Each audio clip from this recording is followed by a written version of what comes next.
Italy की सबसे कट्टर राइट विंग नेता जॉर्जिया मेलोनी इटली की पहली महिला प्रधानमंत्री बन गई हैं। इटली के तानाशाह रहे मुसोलिनी की समर्थक 45 साल की जॉर्जिया और उनके कैबिनेट मंत्रियों ने शनिवार को शपथ ली। इसी के साथ इटली में ब्रदर्स ऑफ इटली पार्टी की नई सरकार का गठन हो गया है। इटली में द्वितीय विश्व युद्ध के बाद पहला मौका है जब कोई राइट विंग का नेता प्रधानमंत्री की गद्दी संभालेगा। 4 साल पहले महज 4.13% वोट पाने वाली मेलोनी की पार्टी को इस बार 26% वोट मिले। जॉर्जिया के चुनावी एजेंडे में मुस्लिम अप्रवासियों को शरण नहीं देना और समलैंगिकों का विरोध और उनके हक नहीं देना शामिल थे। इधर राष्ट्रवादी मेलोनी की शपथ के बाद यूरोप डरा हुआ है। वो कभी भी यूरोपियन यूनियन छोड़ सकती है। यूरोपीय संघ की नीतियों से मेलोनी पूरी तरह सहमत नहीं है। वे ईयू को शरणार्थी समस्या का कारण मानती है। उन्होंने अपने चुनावी कैंपेन में कहा था, मुस्लिम देशों में गृह युद्ध में त्रस्त महिलाओं और बच्चों की तस्वीरें दिखाई जाती हैं, लेकिन हमारे देश में पुरुष शरणार्थी बन जाते हैं। मैं इन पुरुषों को शरणार्थी नहीं मानती।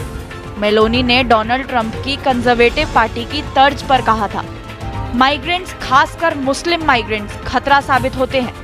अब आपको बताते हैं कि कौन है जॉर्जिया मेलोनी और चुनाव में क्यों मिला इटली की जनता का साथ। रोम में 15 जनवरी 1977 को जन्मी जॉर्जिया मेलोनी एक इतालवी पत्रकार और पॉलिटिशियन है। मेलोनी के पिता अकाउंटेंट थे। मेलोनी अंग्रेजी, स्पेनिश और फ्रेंच बोलती हैं। उनकी एक बेटी है जिसका जन्म 2006 में हुआ। मेलोनी ने 15 साल की उम्र में सेकेंड वर्ल्ड वॉर के बाद तानाशाह बेनिटो मुसोलिनी के समर्थकों की ओर से शुरू किए गए इटालियन सोशल मूवमेंट में यूथ विंग में काम किया। मेलोनी इटली के फासीवादी तानाशाह बेनिटो मुसोलिनी की विचारधारा को मानने वाली और इस्लामोफोबिक नेता है, इसलिए इन्हें लोगों ने जमकर सपोर्ट किया। पीएम बनने से पहले मेलोनी ने मर्सियानो में मस्जिद के खिलाफ आयोजित एक प्रोटेस्ट में शामिल हुई थी।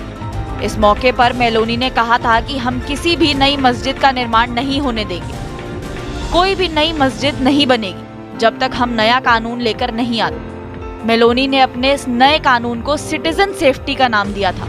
मेलोनी ने एक प्रोफेशनल रजिस्टर की मांग करते हुए कहा था कि इटली में कोई नई मस्जिद तब तक नहीं बनेगी जब तक इमाम की संपूर्ण जानकारी नहीं दी जाए। नमाज में क्या कहा जा रहा है ये ना बताया जाए। मस्जिदों को फंडिंग कहां से हो रही है। नमाज इटालियन भाषा में हो क्योंकि इटली मुल्क की राष्ट्रभाषा है। वहीं दूसरा बड़ा कारण वो क्लैरिटी हो जो लोगों को मेलोनी की बातों में मिली है। एक दक्षिणपंथी नेता के रूप में जॉर्जिया मेलोनी अपने मकसद के लिए बिल्कुल स्पष्ट है और उसमें कोई लाग लपेट नहीं है। इटली में नई सरकार तो बन गई, लेकिन ये कब तक चलेगी ये कहना मुश्किल है, क्योंकि इतिहास बताता है कि साल 1948 में इटली के गणराज्य बनने के बाद औसतन लगभग हर साल एक प्रधानमंत्री ने अपना इस्तीफा दिया है।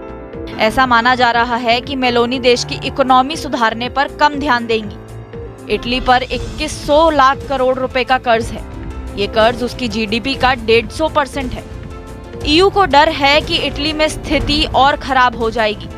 इटली में राजनीतिक अस्थिरता हो सकती है क्योंकि जॉर्जिया की पार्टी के पास सरकार चलाने का कोई अनुभव नहीं है। इसके अलावा मेलोनी जिन 2 पार्टियों के साथ सरकार बनाएंगी वो भरोसेमंद नहीं है। दोनों पार्टी के मुख्य नेता सिल्वियो बर्लुस्कोनी और माटेओ साल्विनी का ईयू के साथ अच्छा इतिहास नहीं है। सिल्वियो बर्लुस्कोनी और माटेओ साल्विनी महत्वाकांक्षी नेता है जो खुद को प्रधानमंत्री बनने देखना चाहते हैं। ऐसे में देखना होगा कि मेलोनी कब तक सत्ता पर काबिज रहेगी।